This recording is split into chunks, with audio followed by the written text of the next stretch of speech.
wisdom of St. Francis of Assisi, a man who walked away from wealth to discover true richness, who spoke to birds and befriended wolves, who found joy in poverty and peace in surrender. His words have quietly transformed lives for over 800 years, not because they're complex or require theological degrees, but because they're so simple, so honest, they change how you see everything. Before we begin, feel free to share what time it is and where you're listening from. Let yourself settle into this moment. You're exactly where you need to be. Take a slow, deep breath. Let your body find its comfort. And let's begin this journey together with a saint who understood what it means to truly let go. There's a particular exhaustion that comes from wanting more, not the healthy desire for growth or the natural hunger for meaning, but the endless craving that says what you have isn't enough, who you are isn't sufficient. This moment needs to be different before you can rest. It's a tiredness that lives deep in your bones, that no amount of sleep can cure, that comes from constantly reaching for the next thing while missing what's already here. Saint Francis knew this exhaustion intimately. He was born Giovanni di Pietro di Bernardone in 1181, the son of a wealthy silk merchant in Assisi, Italy. His father gave him everything money could buy: fine clothes, lavish parties, the best education, a promising future in the family business. Francis had it all, and yet something inside him remained restless, unsatisfied, searching. In his youth, he pursued glory through military service, dreaming of becoming a knight. He went to war, was captured, spent a year in prison. When he returned home, sick and broken, something had shifted. The dreams of wealth and honor that once drove him now felt hollow. The parties and pleasures that once satisfied now left him empty. One day, while riding through the countryside, he encountered a leper. In that time, lepers were the most feared and avoided people in society, covered in sores, forced to live outside the city walls, required to ring bells to warn others of their approach. Francis's first instinct was revulsion, the urge to turn his horse and ride away. But something made him stop. He dismounted, walked to the leper, and did something unthinkable. He embraced him. He kissed the man's diseased hands. And in that moment of touching what he most feared and rejected, Francis experienced something he'd been searching for his entire life: a profound sense of peace, of rightness, of being exactly where he was meant to be. This is the first teaching St. Francis offers us tonight. Peace doesn't come from having everything you want. It comes from wanting what you already have, from embracing what is, rather than rejecting it while you chase what might be. Think about your own life right now. How much energy are you spending wanting things to be different? Wishing you were further along, more successful, more healed, more whatever you think you should be. That constant reaching, that endless dissatisfaction, it's exhausting, isn't it? St. Francis discovered that the kingdom of heaven wasn't something to achieve in the future. It was here now, in this moment, available to anyone willing to stop long enough to receive it. But receiving requires open hands, and most of us have clenched fists, gripping tightly to what we have, reaching desperately for what we don't. After his encounter with the leper, Francis began spending time in ruined churches, praying, sitting in silence, listening. One day, while praying in the small church of San Damiano, he heard a voice speak to him from the crucifix. "Francis, rebuild my church, which is falling into ruins." Francis took this literally at first. He began repairing the physical church, stone by stone, begging for materials, working with his own hands. His father was furious. Here was his son, heir to a profitable business, dressed in rags, begging in the streets, wasting his life rebuilding an old church that nobody used. The confrontation came to a head in the public square. Francis's father dragged him before the bishop, demanding he renounce his inheritance and return home to fulfill his proper role. The entire town gathered to watch. Francis didn't argue. He didn't defend himself. He simply removed his clothes, every piece his father had given him, and stood naked before the crowd. "Until now," he said, "I have called Pietro di Bernardone my father. But from now on, I can say with complete freedom, Our Father who art in heaven, for he is all my wealth, and in him I place all my hope." The bishop quickly covered Francis with his own cloak, but the gesture had been made. Francis had released everything: his inheritance, his family name, his social position, his security. He had nothing left but what could never be taken from him. This is the second teaching. True freedom comes not from having everything, but from needing nothing, from releasing your grip on what you think defines you, protects you, makes you worthy. Most people spend their entire lives building and defending their identity, their possessions, their status. They carry the weight of maintaining an image, of protecting what they've accumulated, of proving they're valuable. And that weight becomes unbearable. Francis walked away from all of it, and in that walking away, he found a lightness, a joy, a freedom that those who cling to security never know. He literally had nothing, no money, no home, no possessions beyond the simple robe he wore. And yet, he was richer than he'd ever been when he had everything. You might be thinking, but I can't just give everything away. I have responsibilities, obligations, people depending on me. And Francis isn't asking you to. He isn't demanding everyone become a wandering beggar, but he is inviting you to examine what you're clinging to, what you think you need to feel safe, and whether that need is actually protecting you or imprisoning you. What would it feel like to loosen your grip just a little? Not to abandon everything, but to hold things more lightly, to recognize that your worth doesn't come from what you own, what you've achieved, what others think of you, that you're valuable simply because you exist, because you're a beloved child of God, because you're here breathing, alive in this moment. Francis attracted followers quickly. People were drawn to his radical simplicity, his obvious joy, his complete freedom from the anxieties that plagued everyone else.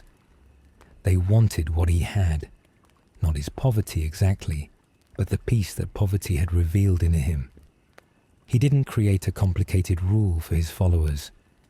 His instruction was beautifully simple. Follow the teachings of our Lord Jesus Christ and walk in his footsteps. Live simply. Care for the poor. Speak truth. Love everyone, even your enemies. Own nothing. Trust God completely. This wasn't meant to be harsh or punishing. It was meant to be liberating. Every rule Francis created was designed to free his followers from the burdens most people carry. The burden of protecting possessions, of maintaining status, of defending themselves, of worrying about tomorrow. In one story, Francis and his brothers were traveling and came to a wealthy monastery. The monks there offered them the best rooms, the finest food, warm beds, and comfortable accommodations. Francis thanked them, but suggested they sleep outside instead, under the stars, with only the ground for a bed. One of the younger brothers asked why. They had been offered such comfort, such hospitality. Why refuse it? Francis smiled. If we own nothing, he said, then we have nothing to protect. If we need nothing, then we have nothing to fear losing. But if we become accustomed to comfort, we'll start to need it, and then we'll spend all our energy trying to keep it. Better to need nothing at all, and then everything becomes a gift rather than a necessity. This is the third teaching. When you need less, everything becomes more. A simple meal becomes a feast when you're not comparing it to yesterday's banquet. A rough blanket becomes luxury when you're not missing your silk sheets. The present moment becomes enough when you're not measuring it against some imagined better moment. Our culture tells us the opposite. It says happiness comes from getting more money, more possessions, more experiences, more recognition. And so we spend our lives accumulating, achieving, acquiring, always convinced that just a little more will finally be enough. But Francis discovered what every saint eventually discovers. Enough isn't a number you reach through addition. It's a realization you arrive at through subtraction, through letting go of the belief that you need more to be complete, through recognizing that you're already complete, right now, exactly as you are. There's a famous story about Francis and a wolf. The city of Gubbio was terrorized by a fierce wolf that had killed livestock and even attacked people. Everyone feared it. The city was essentially under siege, with people afraid to leave the walls. Francis heard about this and decided to go speak with the wolf. The people of Gubbio begged him not to. The wolf was vicious. It would surely kill him. But Francis went anyway, walking out of the city gates alone. He found the wolf and, instead of running or defending himself, he spoke to it gently. "Brother Wolf," he said, "you have done great harm, and the people fear you. But I think perhaps you are simply hungry, simply acting from your nature. Come, let us make peace." According to the story, the wolf stopped its aggressive stance. Francis made an agreement with it. The wolf would stop terrorizing the town, and the people would feed it regularly, treating it with kindness rather than fear. The wolf lived peacefully among the people of Gubbio for 2 years, fed by the townspeople, harming no one. When it finally died of old age, the whole town mourned it. Now, whether this story happened exactly as told isn't the point. The truth it points to is deeper than historical fact. Francis saw the divine spark in everything, not just in humans, but in animals, in nature, in all of creation. He didn't see the wolf as evil or as an enemy to be destroyed. He saw it as a fellow creature, acting from need, deserving of compassion. This is the fourth teaching. Everything changes when you stop dividing the world into us and them, good and bad, worthy and unworthy. When you recognize the sacred in all things, including the things that frighten you, including the parts of yourself you'd rather not acknowledge. Most of us have a wolf inside us, the parts we're afraid of, the impulses we judge, the aspects of ourselves we try to destroy or deny. And like the townspeople of Gubbio, we spend enormous energy defending against these parts, trying to keep them outside the walls, trying to pretend they don't exist. But Francis shows us another way.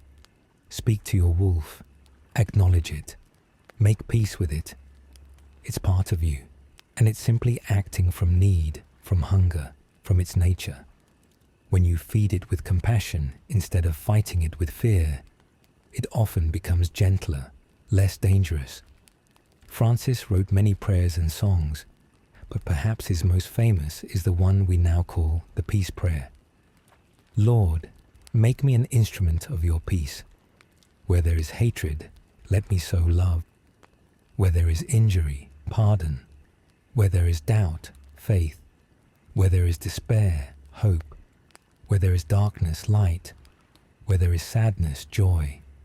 He continues, grant that I may not so much seek to be consoled as to console, to be understood as to understand, to be loved as to love. For it is in giving that we receive, it is in pardoning that we are pardoned, and it is in dying that we are born to eternal life. This prayer contains everything Francis learned and lived. It's not about getting what you need. It's about being what others need. It's not about protecting yourself, but about giving yourself. It's not about receiving, but about offering. This might sound like noble self-sacrifice, like you're being asked to exhaust yourself caring for others while ignoring your own needs. But Francis discovered something paradoxical. The more you give, the more you receive. Not from others necessarily, but from the giving itself. There's a joy, a fullness, a richness in being love rather than seeking love, in being peace rather than pursuing peace. When you seek to be consoled, you're dependent on others to give you comfort, and they often can't or won't. But when you seek to console others, you become the source of comfort. And in that giving, you're filled with something that doesn't depend on anyone else's response. This is the fifth teaching. You become what you offer. If you offer peace, you become peaceful. If you offer love, you become loving. If you offer understanding, you become understanding. The transformation happens not by getting what you want, but by being what you offer. In his later years, Francis's body began to fail. Years of sleeping on the ground, walking countless miles, eating little, exposing himself to every weather had taken their toll. He developed painful eye disease, stomach issues, and eventually received the stigmata, wounds on his hands, feet, and side that mirrored Christ's crucifixion wounds. He was in constant pain, often unable to walk, slowly going blind. His brothers begged him to accept better care, more comfort, medical treatment. But Francis refused to complain. He called his body Brother Ass, a faithful servant that had carried him well and now deserved patience as it struggled. Even in his suffering, Francis continued to sing. He composed his Canticle of the Sun, praising God for Brother Sun and Sister Moon, for Brother Wind and Sister Water, for Mother Earth, and even for Sister Death. Everything was family. Everything was gift. Everything deserved gratitude. This is perhaps Francis's most challenging teaching.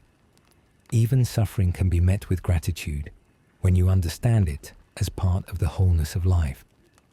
Not that suffering is good or should be sought, but that it can be integrated, accepted, even befriended rather than fought against, as if it's a mistake that shouldn't be happening. Francis died on October 3rd, 1226, at the age of 44. He asked to be laid naked on the bare ground, returning to the earth as he had come into the world, owning nothing, needing nothing, free. His last words were, "I have done what was mine to do. May Christ teach you what is yours." He had spent his life showing people what it means to let go, to trust, to live with open hands and an open heart. He had demonstrated that true richness comes not from accumulating, but from releasing, not from protecting, but from offering, not from grasping, but from giving.